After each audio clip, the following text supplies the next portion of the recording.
Hello and welcome to the newest episode of On That Note with Parker Whirling. I'm incredibly excited to have on this guest today from London in the UK.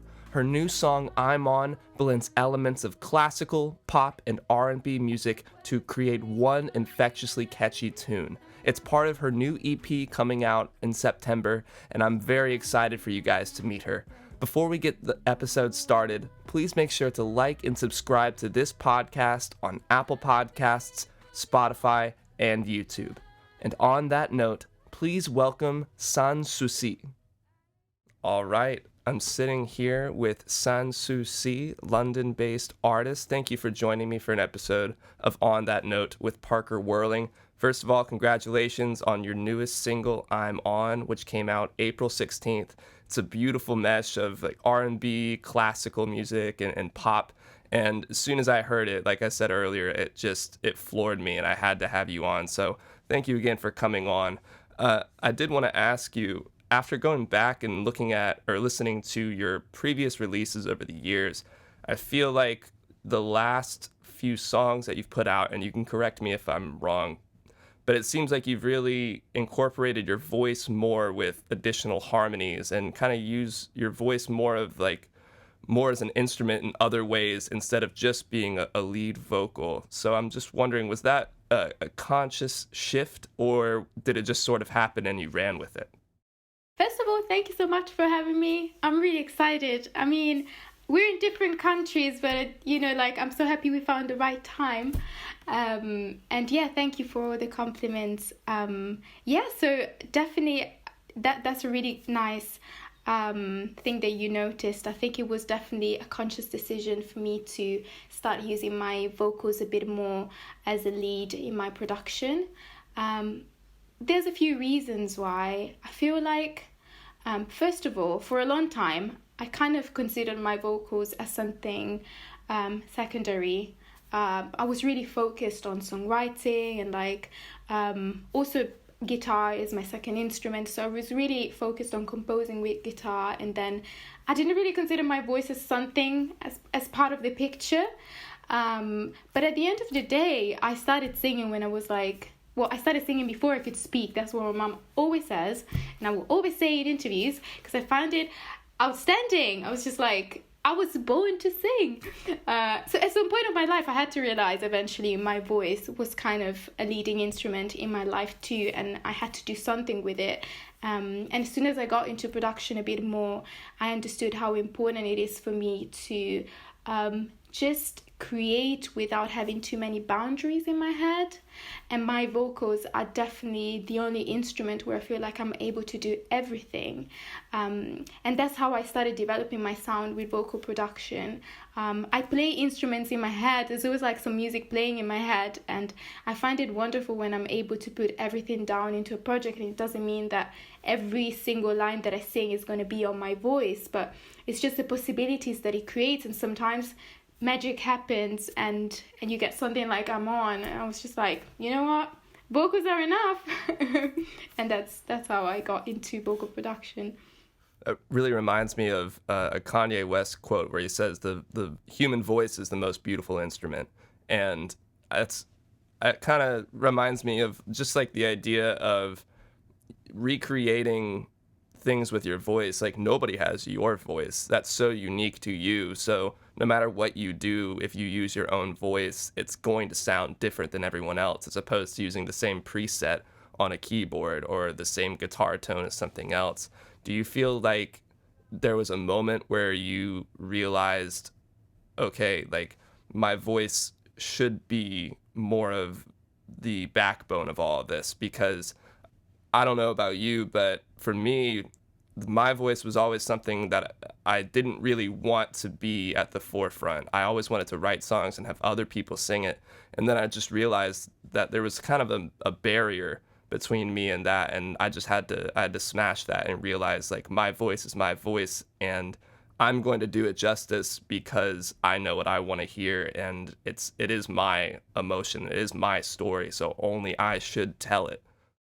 Yeah, I totally agree with it. I think, and the quote from Kanye is just spot on. I feel like your voice has really the ability to move people beyond words and any other sound, because it comes from your body, it resonates into your body, and it resonates with your emotions.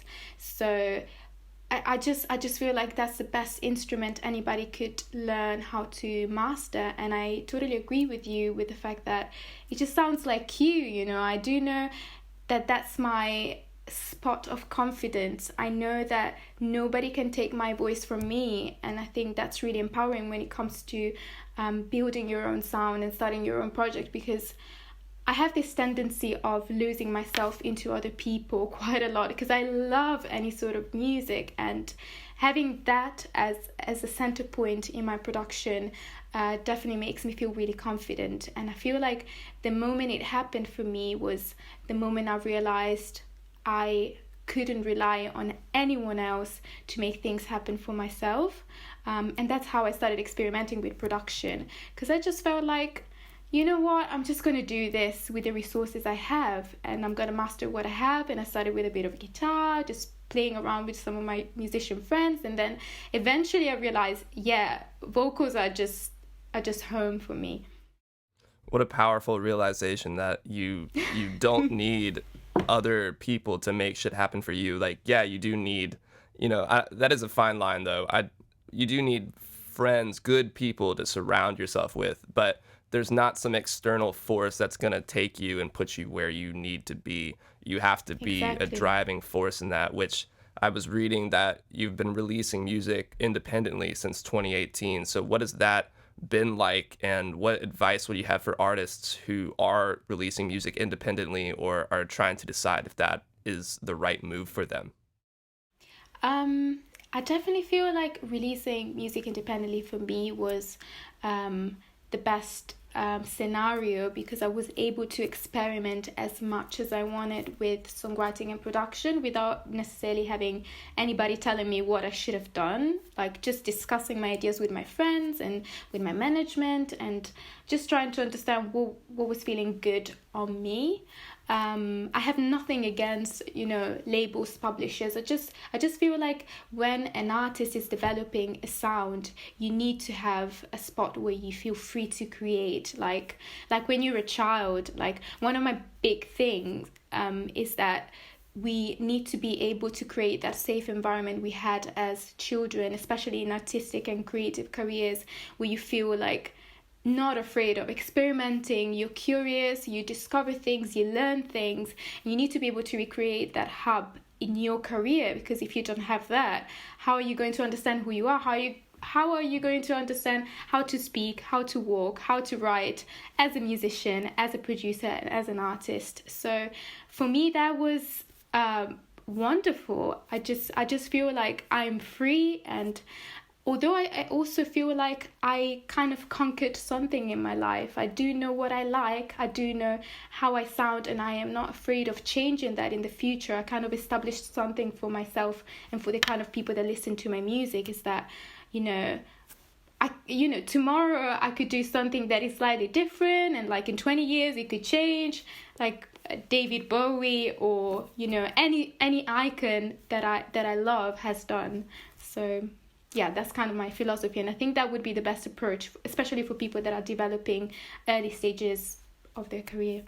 Yeah, I remember at one point in time, before I really started getting into making my own music, I was thinking how nice it would be to be, I don't know, approached or groomed by some sort of producer or label or whatever you want to call it to make things happen, I had quickly. that too. Yeah, and It's like, I mean, everybody. Someone's gonna rescue me.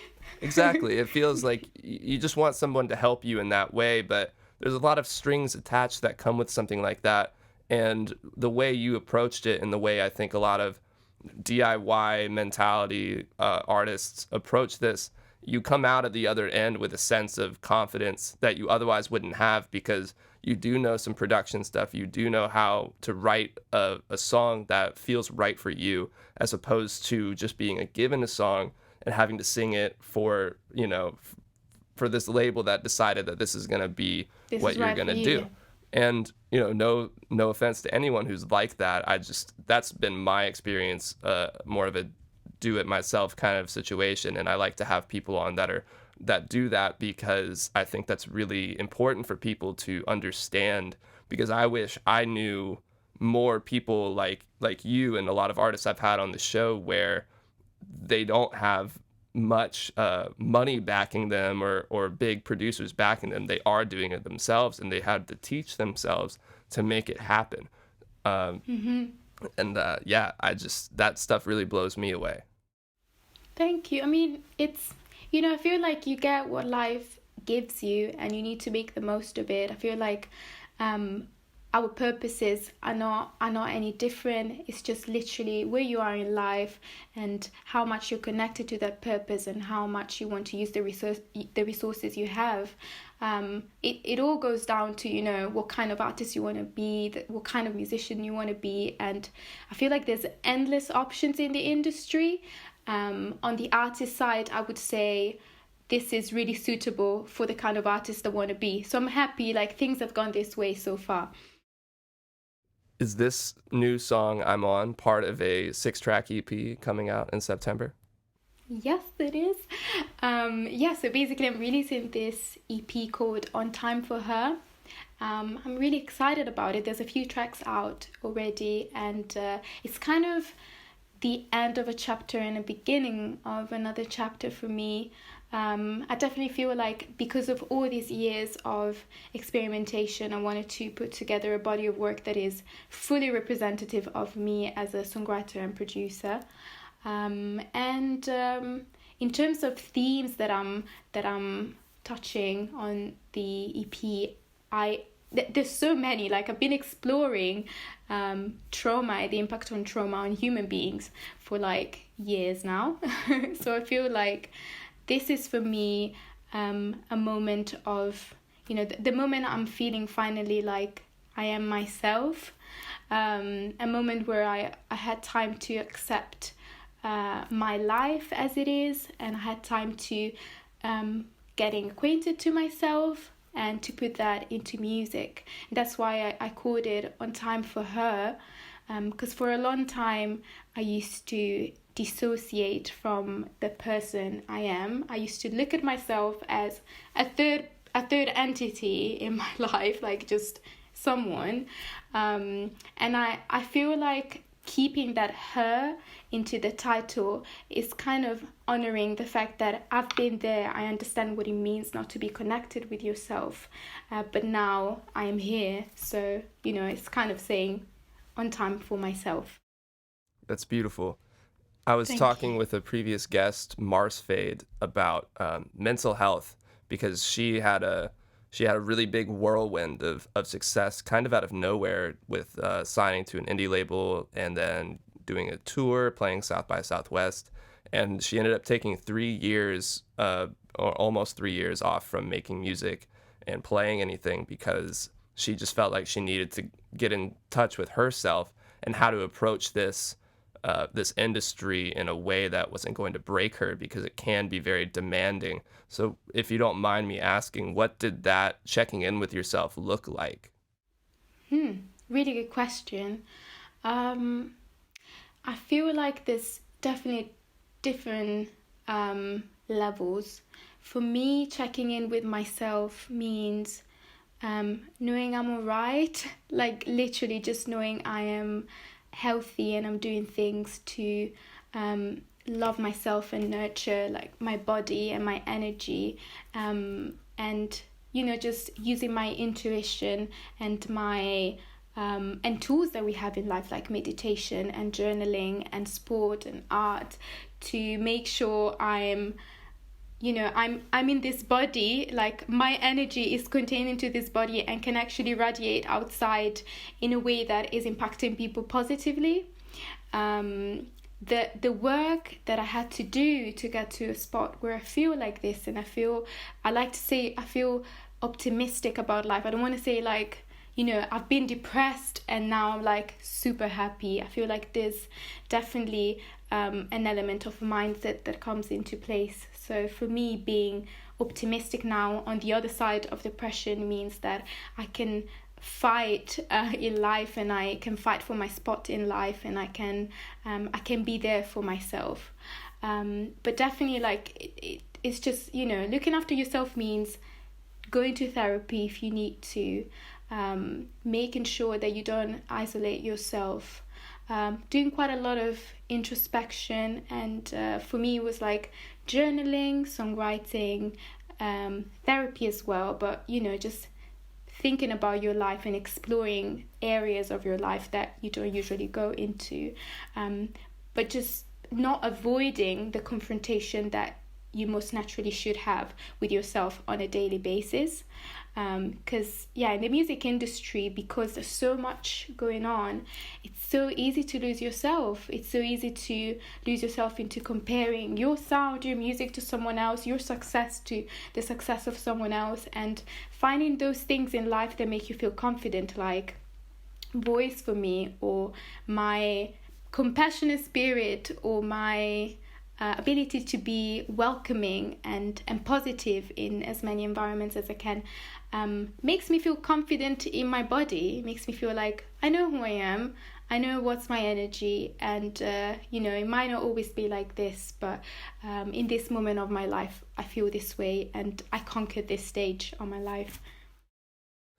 Yeah, artists are very emotional people naturally, and Yeah. that's what is so important for writing songs that touch other people and let them know that they're not alone.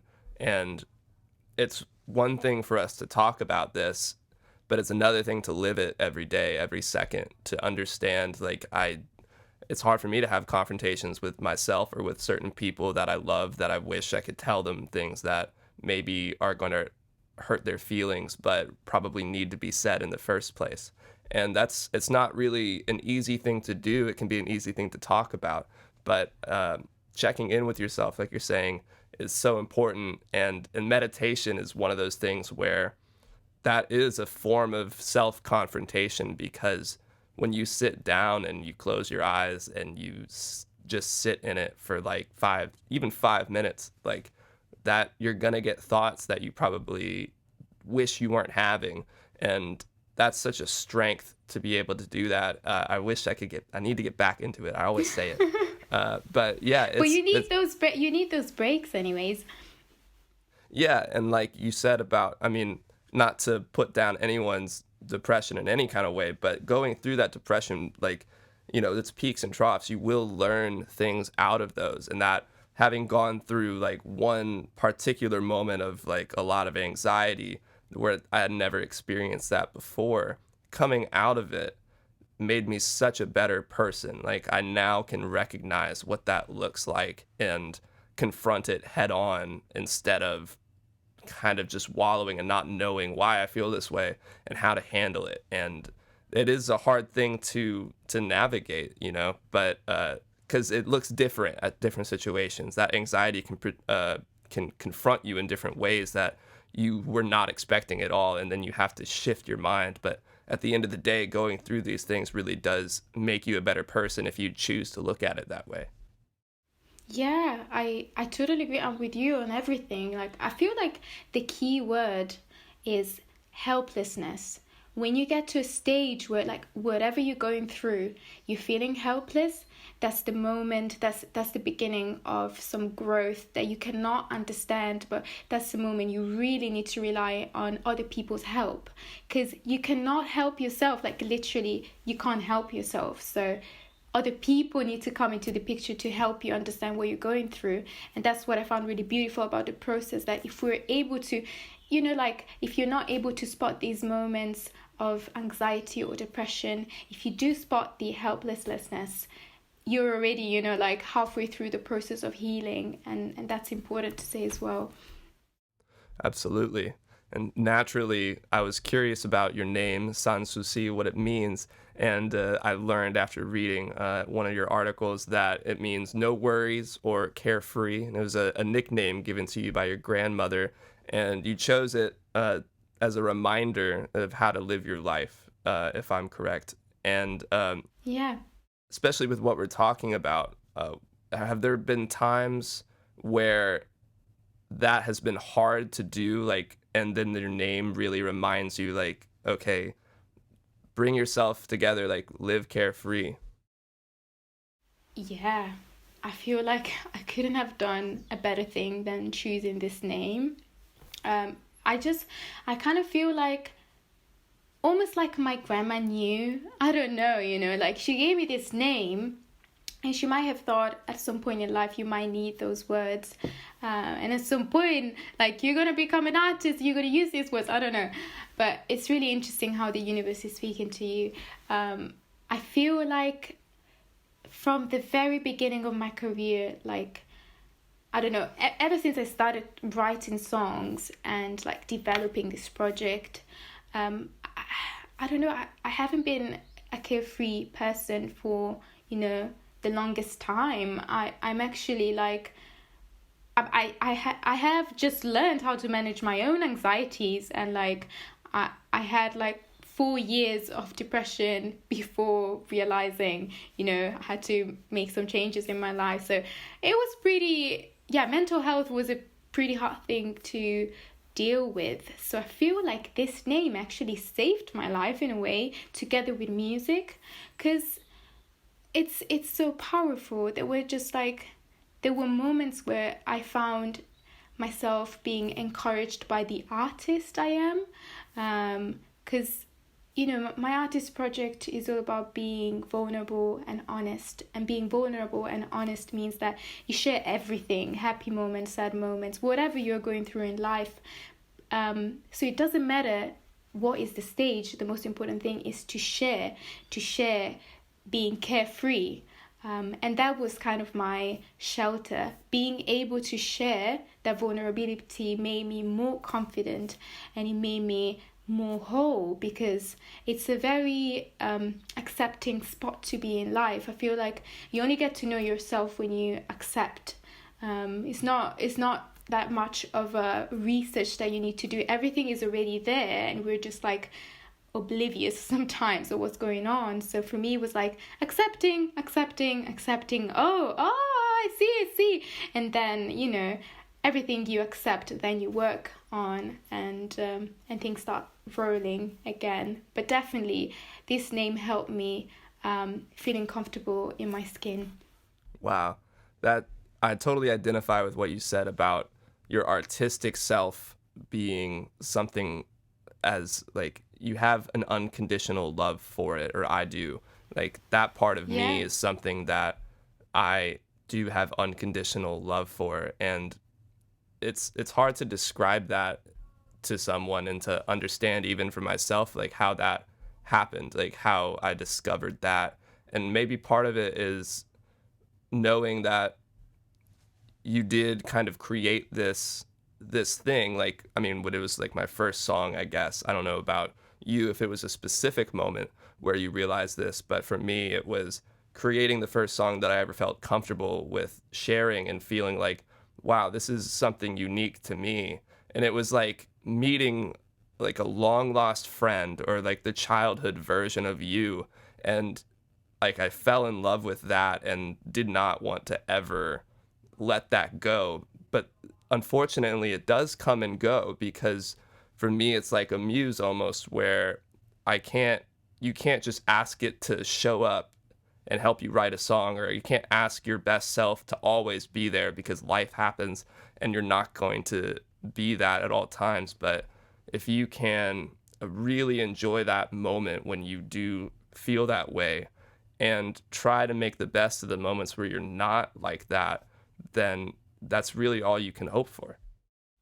Yeah, I agree. You kind of need to fight in your life to make some space for that childlike personality, and definitely doing this job allows us to be more connected with it, or to allow ourselves to hear the voice of this child that is in us, because our job is to listen to that voice, or at least I kind of understand that we look at music the same way. So if you see music this way, you really need to train yourself to hear that voice and put it into your creations. And I feel like this is what makes music so special. Like, I don't know, the most beautiful moments I get when I write music, this is like too much information. But I do have like moments where I write songs and I cry as I write them, because I think they're so honest, and like I cry of sometimes like of joy or nostalgia, because it's literally just being like, hi, you young kid, whatever you are, like you moved me to the core. It's really beautiful. And it's, you know, I'm talking about myself writing music, so this sounds so egocentric, but actually it's a very selfless act. Like when I write, when artists write their most special songs, you don't look at your songs and your creations as something that belongs to you. You just look at them in awe, literally, because you're like, how the hell this happened? How the hell you landed in front of me and you moved me like this? So it's kind of this cognitive dissonance of, am I in my body? Am I not in my body? Like, do I love myself, or do I love these things outside of me? Do they coexist? But it's really special. I love this job. It's a crazy feeling, what you just said, when you are writing something and you feel like you're getting in touch with this otherworldly being or version of yourself, or you could even call it God, this like force of love that you can't ignore, and you know it's there when it is, and you can't even explain it while it's happening. You just have to embrace it, I think. And with your lyrics, for me, it's one thing, but I want to ask how you approach it. Does it feel like when you're writing lyrics that you're using your lyrics to clarify your own thoughts that you're not quite sure about, or is it a way of projecting what you already kind of know? Sorry, do you know what I mean?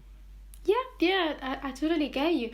I feel there's different ways for me to write songs. It depends. It really depends, because some songs just write themselves, like literally just there. You know what's happening. Like you're so centered that you're able to explain you're able to kind of paint the whole picture in like 10 minutes. And then there's other songs where I feel like, for example, I put down some lyrics more intuitively, and one exercise that I really love to do is listening back to my voice notes while I mumble some lyrics to see where my subconscious is, because sometimes you get like really special words that you might not use, or like some rhythms and some things that are really intuitive and beautiful that I feel like they need to be saved in the process. And then some other times I would start with like a clear idea in mind, and like I would try to develop that idea in the most comfortable vocabulary for the kind of song. So there's so many ways that I could put myself into writing a song. I feel like the best experience so far has been when I do write a song and I know what I want to say, and then there's some intuitive elements that I don't change. For example, if you start writing a verse and you've got like a structure in mind, and you know like the lyrics needs to go a certain way, and then you get to the fourth line and you can't find anything that can fit that line and that rhythm, you know, the metric, sorry. So usually when I get to that stage, I would just create something completely different and just be like, you know, what do you really want to say? I want to have a cup of tea in the garden. Fine. So I would just write that.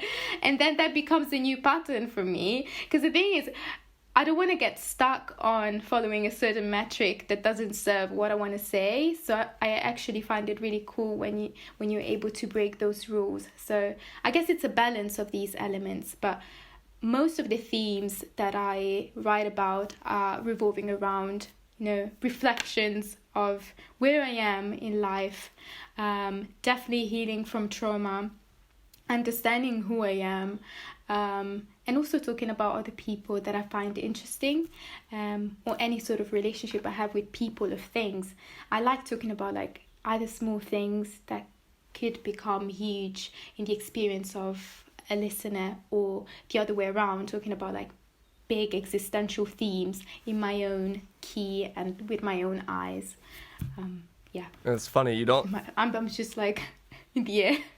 Sorry. No. Hey, I love that on this podcast. Like, we can get lost talking about everything. Like, there's not really a necessary time limit, and I love that we can go in all these different directions. What you said about just not sticking to a certain metric and just saying exactly what you're feeling right now is such a great way to get out of your own way, because I think writing a song is like, you can really get in your own way because you don't want to change something up, or you don't want to say a certain thing because it's too scary. But if you just put it on paper, or you write it on your notes on your phone, it really can open up a door that you didn't expect. And even if it doesn't stick with you, it just the act of moving will help so much, because once you're like, what's that law, Newton's law, like objects in motion tend to stay in motion. If you stop, then you're gonna be like stopped for a while. Like, you have to keep moving, even if it's not exactly in the right direction, because it's never really Agreed. yeah, it's never a straight shot. I was talking with Elliot Moss, and I asked him if he felt like writing a song was almost like a boxing match or a wrestling match, because he used a lot of like physical imagery in his songs, and he said he felt less of that and more of like a maze, where you're just going, and then okay, you hit a wall, so you make a right, and then you keep going until you can't, and then you make left. You have to decide left or right, and it's just Such a great image. yeah, and that really, I think, hits home right here for me, what we're saying. Yeah. I definitely feel like you need to find your way out of your own song, and you will know when that moment happens. I think I look at the creation of music in different stages. So, for example, there's like the songwriting element that needs to be there first, and then there's the production. And sometimes, if I start with some production ideas, still the song needs to be first thing first. So I would definitely know when a song is completed, and when that happens, I'll be able to go to the next stage, get into the new maze, next level, and try to understand, what should I do with the production? When does this feel right? I find it more difficult with production, to be honest, to understand when things are right, because production is so driven by my own feelings, that I really need to secure like a limited span of time that I would spend on a project. Otherwise, it just ends up being like 3 different stages of my life without me realizing it. So if I start a production on a song, I just need to make sure I finish it, in a reasonable time. But with songwriting, I guess, I feel like I've been writing more than I've been producing. So sometimes I just know when things are right way early. Yeah, it's an interesting duality that you have to deal with. Sometimes I feel like it's the opposite for me, where I can do the production, or I know all the instrumentation I want, but in terms of maybe what I want to say or how to say it, that can be a difficult thing for me. Do you have any advice for artists that are seeking the confidence to express themselves fully, or to really inject themselves into a song? I know that's kind of a hard question, because it's probably different for everyone, but universally for you, or what you think would work for other people, what would you say? I would say, first of all, be honest, because be honest. Like, I feel like it's interesting to get to know people. It's like you go out for a date, and if you fake it, eventually you're not really connecting with the person. But if you're being real, it's either a really good one or a really bad one. So I think our music cannot be liked by everyone, and that's important to know. But if there's one person that really connects with your life experience, it's so valuable. It's so much better than having shitloads of people connecting with like something that is not yours, because what is your ownership on that sort of material? So obviously being honest requires a lot of courage and a lot of you need to try and find your own language and the way you want to deliver those bits of information. But I feel like sometimes it's so much easier than we think. It's as long as you tune in with your feelings. For example, you said if the production is there and you know exactly what sort of feeling that is, then there are words out there that could talk about something that belongs to you, a memory, something that happened that day, a conversation, people in the room with you. It's just, I feel like there's so many things we can talk about as well in songwriting. And to me, it really doesn't matter if a person is focused on a topic rather than another. As long as that's honest, you can talk about, I don't know, the tires of your car, how beautiful they are. If it's done really well, and if I get into your own brain and I can see things with your own eyes, that will stick to me forever. I know it for sure. And I know that all of the things that people get attached to, in a way, they're part of that sort of niche vision that is behind someone's brains and someone's eyes. Those are the songs that live forever to me. But definitely, being honest and being you is always a go-to for me. Being honest and being you is definitely a great thing to stick with, like have as a cornerstone when it comes to writing or anything artistic, or just in life in general. And that's one reason I really love the I'm On music video, because I feel like it really captures the essence of your name, Soucis, meaning carefree. And because you're painting in your apartment, you're dancing around, listening to music, having a good time. And that is such a simple but elegant music video. It's not anything too crazy, and that's inspiring to see someone be so carefree and be themselves in a music video. And you don't need to have something so crazy that tells this wild story. It's just, if you capture an essence that can really impact someone. Thank you. That really means a lot. And honestly, it's like what I live for. By the way, the director Liam Wallace Cook was incredible in just like orchestrating everything, and I'm so grateful for everyone that was involved. And I definitely feel like that video was like one of the most challenging things I had to do in my life, literally. Well, I'm among those ones, because as I said, I wasn't that carefree before in my life and in my artist project. I was trying to test a bit like how I felt in different environments, and I really had to collect a kind of energy that I hadn't been in touch with before, and that I want to carry with me from now on, because I kind of feel like I found Soucis finally. Like, I found her, and it was beautiful to make that happen in front of other people without caring about the amount of people that were in the room. That was literally me in my room before working out. I dance like this. In the toilet, when I wake up and I feel like I'm super energetic, I dance like this. I put my makeup on, I dance like this. So like, everything is my intimate environment that I feel like needed to be shared, because that's my name and that's my music.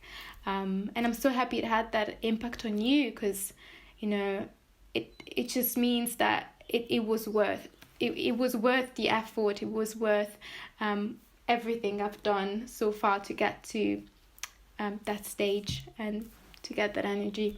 That phrase for other people or around other people, I think, is important, because it's one of those things where you can be yourself with yourself, and that is amazing. There's certainly nothing wrong with that.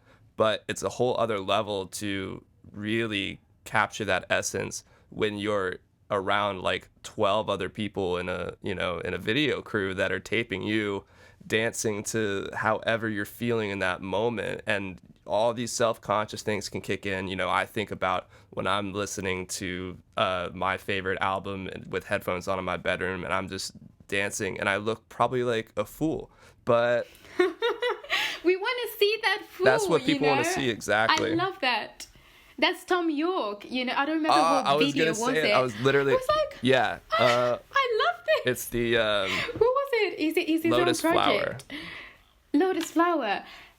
Amazing. I'm just like, I look at him and I'm like, you freaking master this, and we love to see it, because it's liberating. It makes you want to dance along. It makes you want to be carefree yourself. That's amazing. That's so funny you said Tom York, because that was my exact thought, was like, oh, this kind of reminds me of when he was just jamming, and like it was so impactful, and it was like nothing more than him in a black and white, room, and he's just feeling the music, and it works so well. And that's why I love your video too, because like the way you're just like flowing to it is so perfect for the song, and it's just another way for people to like delve into the world of Soucis.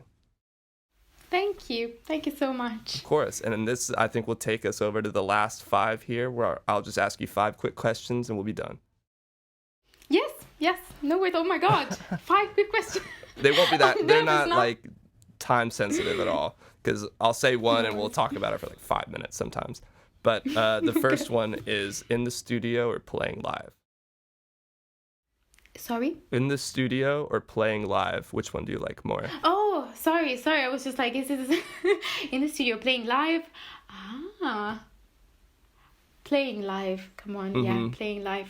I'm a bit afraid of going back live now after like a long time not performing because of COVID.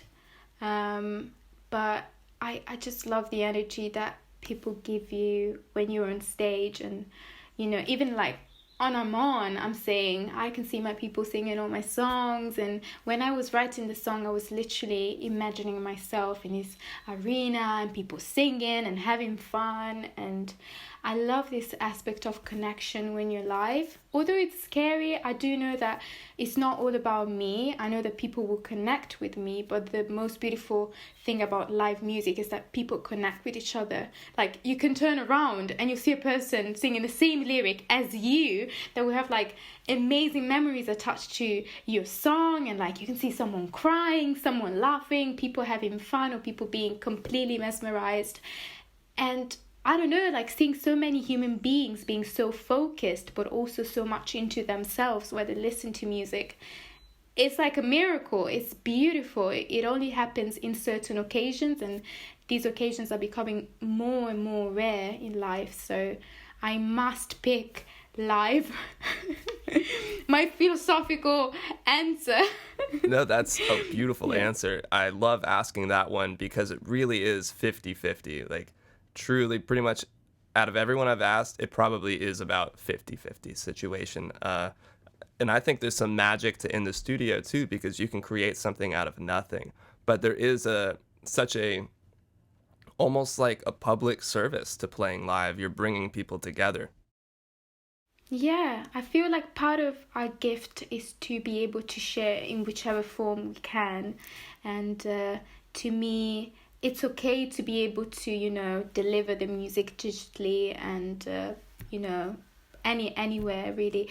But yeah, I feel like performing live is such a big part of my sharing duty.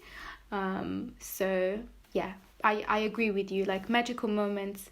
But for me, in my experience, I need to share them on a stage. Awesome. Well, perfect. Question number 2 is, what do you think is a perfect album front to back? To Pimp a Butterfly, Kendrick Lamar. Oh man, that's a great answer. Perfect album.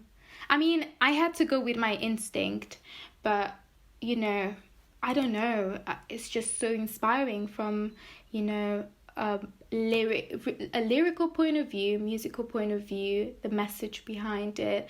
I mean, there's definitely so many albums that I love. I am tier, disregarding. Yeah, I mean, I haven't picked a bad album at all. Like, I feel like amongst a lot of the albums that I have in mind, that's a life-changing album, and it's just really inspiring. I actually listened to the album probably a month ago again, beginning to end. It was a Sunday morning with the album in my hands, looking at the lyrics, looking at the structure, looking at everything, and I felt so inspired. Actually, I was also on Genius, just trying to catch some of the things behind, and I don't know, I love people that are focused when they do albums, because I'm a huge fan of albums, and I feel like the next development for me would be to, you know, after the EP, I really want to get going on an album, and I'm already writing and you know, planning things behind the scene, but I just really want to make sure my album is a concept, you know, is a bubble, is an experience, and you don't leave anything behind. You know, everything you need to explore in that research, in that block and unit of work needs to be there, so that anybody that wants to experience it, you buy the album, you know everything you need to know. It's like reading a book, and then you can move to the next book.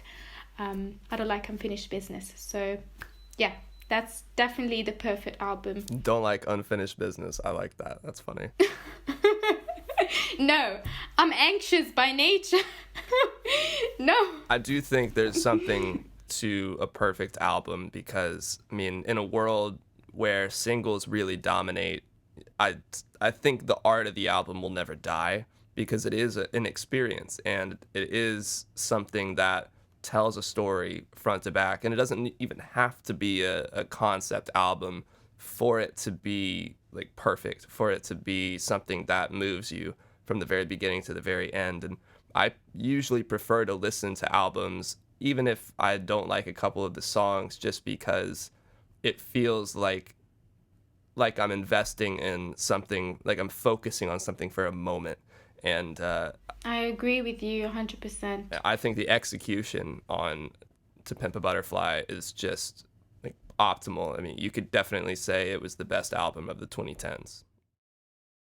Yeah, I agree with that. You know, you need to be able to write those kind of books and pieces of history when you have high ambitions, as Kendrick.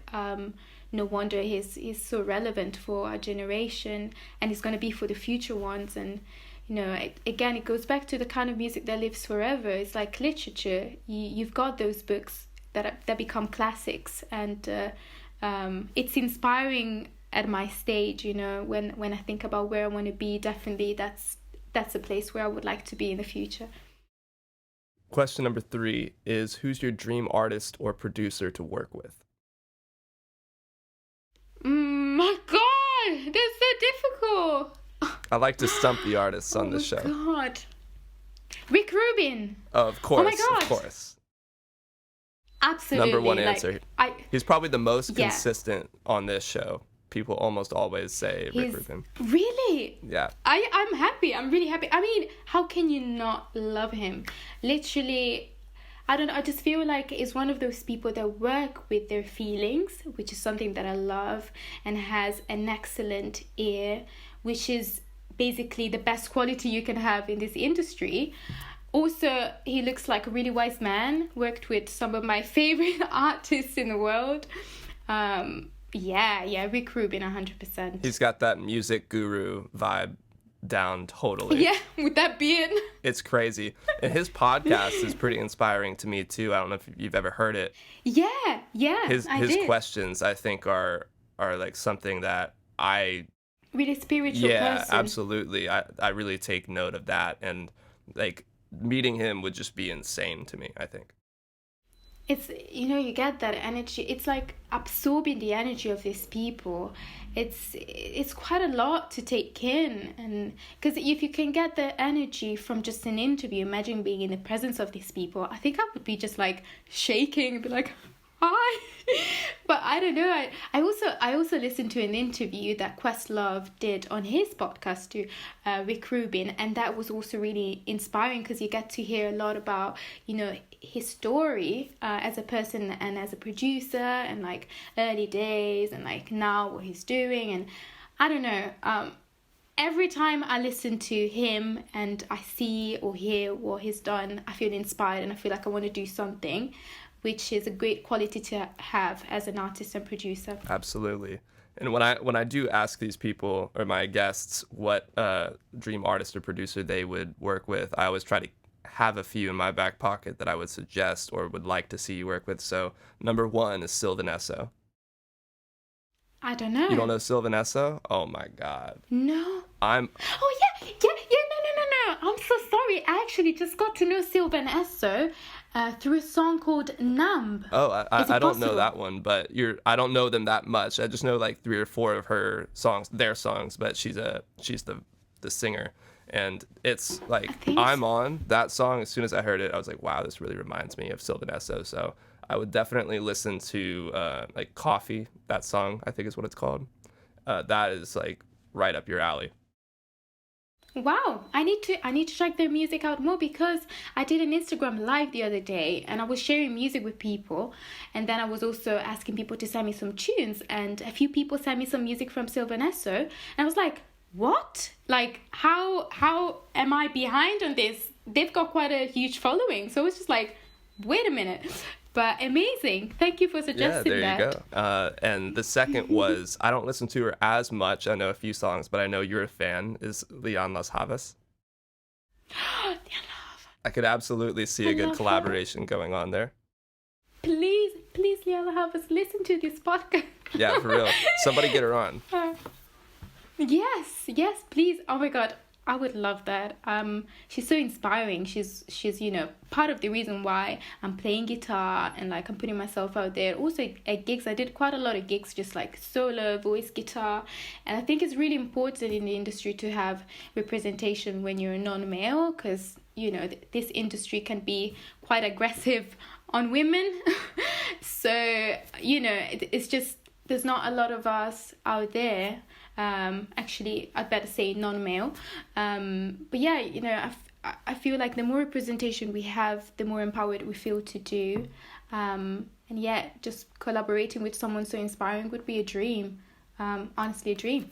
100%. And the third artist I have is actually a previous On That Note guest who's a friend of mine who's in London. So maybe one day y'all could do something together. His name's Sam Eagle.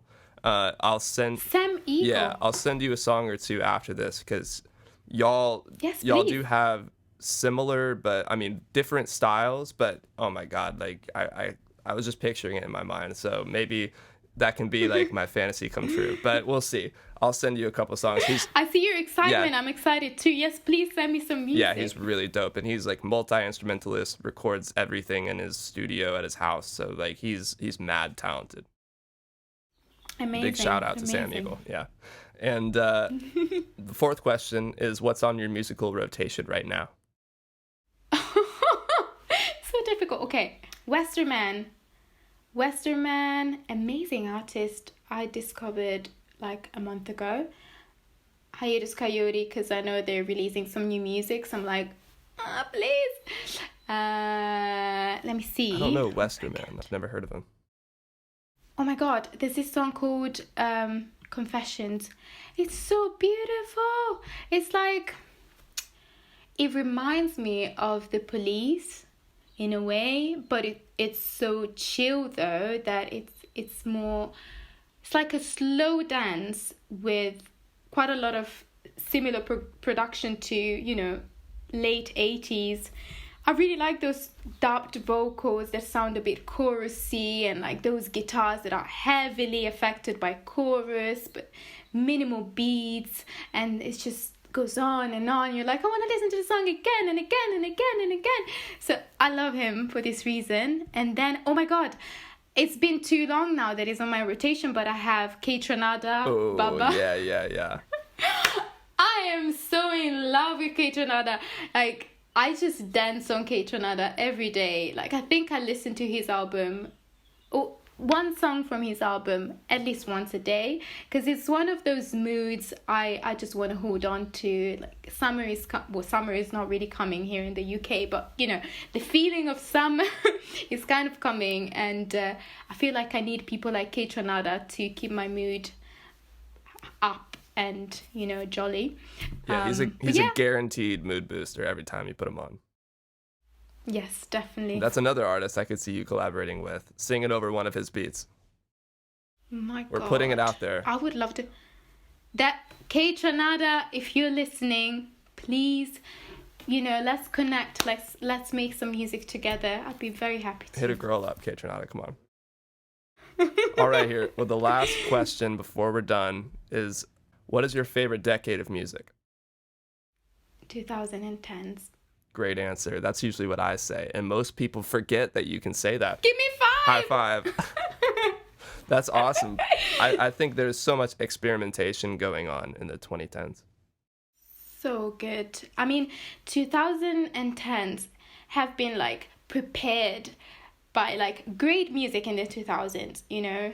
I'm thinking about bands like Little Dragon, for example. You know, if the level of experimentation on the first album was so huge, and I can hear the echoes of those elements like in loads of artists in the 2010s, like how people opened that up. And then you've got like Frank Ocean, Solange, who else, Tame Impala, I don't know, there's so much, you know, people like Lianne Havas, Laura Mvula, Sam Vincent, who else? I don't know. There's so much music. So great. For real. It's funny when people so are like, "Oh, new music these days is not the same as the old stuff." And it's like, "Well, it's not supposed to be. It's evolving." Exactly. It's evolving, exactly. It needs to. And, you know, these people in the 2010s are definitely having an impact on people like us making music now. And we will have that sort of impact on people that will make music later on. And I think there's a huge element of growing up with a certain kind of music. You know, like my parents would always be attached to the music from the 80s, because in that time of their lives they were like, woo, life, you know, I'm in my 20s, 30s, whatever. And you grow up with that kind of music, and I don't know, I feel like that's such an essential moment for your upbringing, that it definitely molds you in some ways that you can't even see. So if you do music, at least for me, like when I was in the heart of my teenage in the 2010s, I was just attaching memory after memory after memory to you know, these artists and their music, and that makes me the artist I am now. Although there's been research in previous music as well, but you know, you can't help it. That's the time I was, you know, raised in.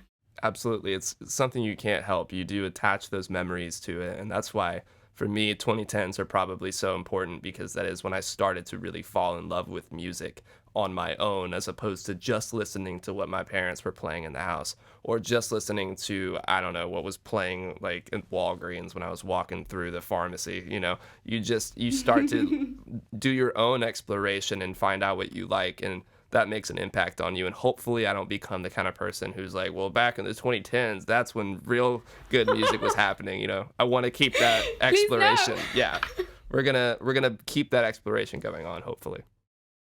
Yes. Please be the open-minded parent that accepts every stage of life. And, you know, I love that. I mean, I feel like there's gonna be times where we will definitely feel like, you know, music in the 2010s was great. But first of all, we can make great music. So I feel like that's also the reason why we push ourselves to do music that we enjoy. And then also, we're not meant to understand everything that's going on, like, you know, generational changes, like social changes, I mean. We're not meant to understand everything. We're meant to enjoy things. So, you know, however it goes, we'll be happy with it. Very well said. Well, Soucis, thank you for joining me for an episode of On That Note. It's been an absolute pleasure having you. I love talking about you with your creative process and just the meaning behind your name. And I think this is going to be a very well-loved episode. You're just so nice to talk to, and everyone needs to go check out. You too. Everyone needs to listen to I'm On, your newest single, and look out for the 6-track EP coming out in September. Thank you so much. It was lovely, honestly. Just lovely. Thank you. I feel the same. Have a great day, Soucis. I'll talk to you later. Thank you. Bye-bye. Thank you again for joining me for another episode of On That Note with Parker Whirling. If you haven't yet, please make sure to like and subscribe on YouTube and Apple Podcasts, and you can even leave a comment down below to let me know who you're listening to. On that note, I'll see you guys next time.